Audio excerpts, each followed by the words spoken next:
We're following a few stories coming out of Florida. The first deals with a judicial ruling vindicating the journalism of Florida's Voice, a growing online platform for political news in the Sunshine State.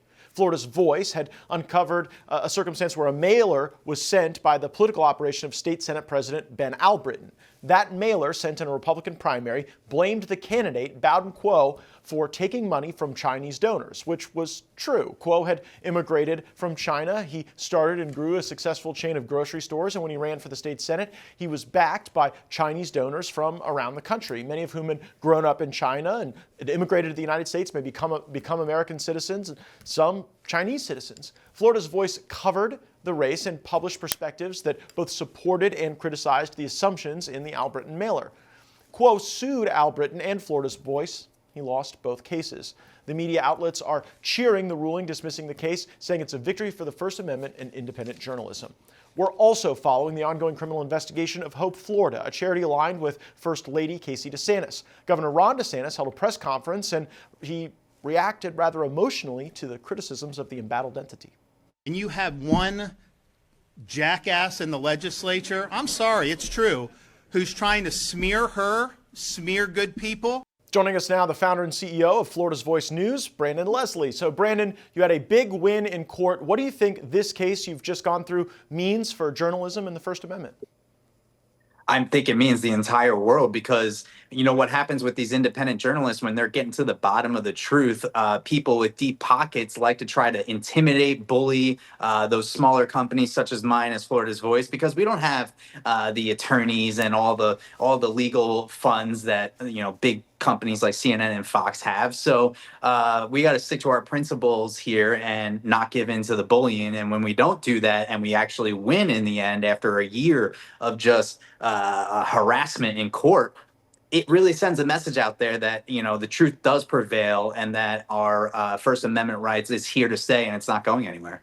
Do you think you were bullied in this case because, in fact, this person you were covering was supported by, broader forces than just voters and donors regularly, but there was some sort of foreign interference element in this campaign you were following?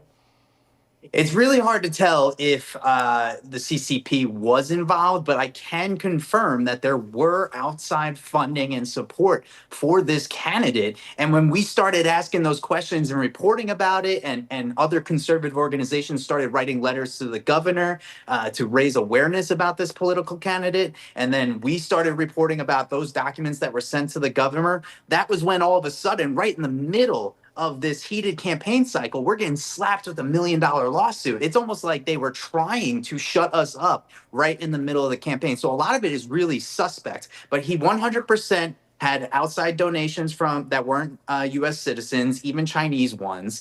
And he said he didn't and claimed that was defamation. But then he went into court and was deposed by the attorneys for Senate President Ben Albritton, because he was the Florida Senate President. Ben Albritton was endorsing Bowen's opponent. And he tried to sue him for defamation, too, because he was sending out information to voters about this guy.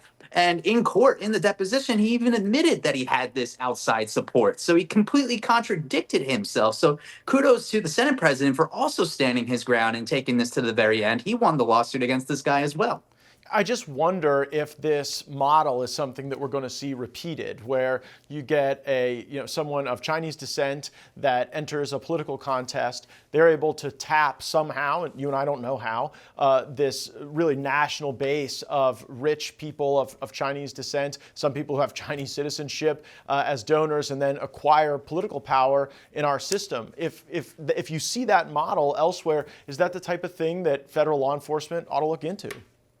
I think they should absolutely look into it. And I think they should absolutely look into this candidate, because he lied about a lot of things, and the finances and everything just didn't add up. And we were asking this question and no one else was asking the question, because of course the mainstream media, especially in the Orlando area, Central Florida, is all about making the Republican Party look terrible. This guy Bowen claims to be this big Trump MAGA candidate, and then he slaps me with this lawsuit, and then simultaneously colludes with the Orlando Sentinel that's doing an article and news coverage about how this is all racist, and the Republican Party is being racist against this guy and trying to keep him out. Like, it had nothing to do with the color of his skin or how he sounded. It had everything to do about getting the truth, and the truth is our Floridians deserve to know the information about this guy's background because you know, Matt, better than anyone, Florida will not allow outside foreign influence infiltrate our American political system. Yeah, and your site is a very matter-of-fact, newsy reporting site, which is why I think this is important ground to stand on.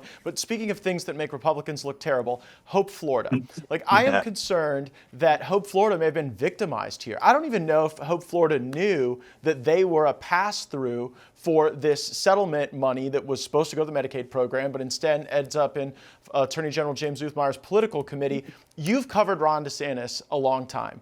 I've known him a long time. I was his transition chairman. I was his principal surrogate when he ran for governor in 2018. I have never seen Florida Governor Ron DeSantis this angry. In all the time you've covered him, has there ever been anything you've seen him react to in such an emotional way?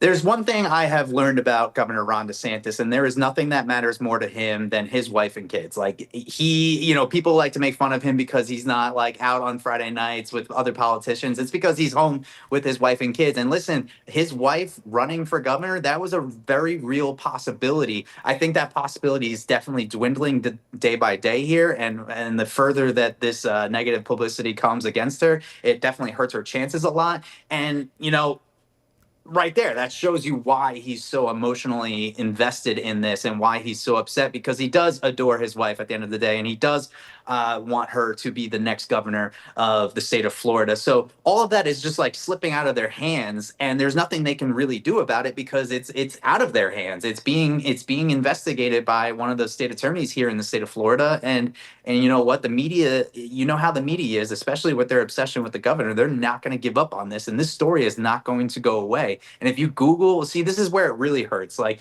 say that this investigation doesn't go anywhere in the future. If you Google Casey DeSantis's name, it's going to be article after article after article about, Hope Florida. Did they do their paperwork? Did they do this? Did they do that? And that does, impact some voters in the future. You are totally right about Ron DeSantis' virtue as a husband and a father, a deeply dedicated man, and I think, for the most part, a great governor. Like, if Ron DeSantis could run again for governor, I would vote for him because of the wins that he has secured for the state. But when they almost seem angry at you for asking questions about how this $10 million kind of slipped around the state coffers and into a political committee, they act like you're committing some sort of political war crime. Brandon, Leslie, thanks so much for joining the program. Congrats on the win, and continue the great reporting at Florida's Voice. I appreciate it.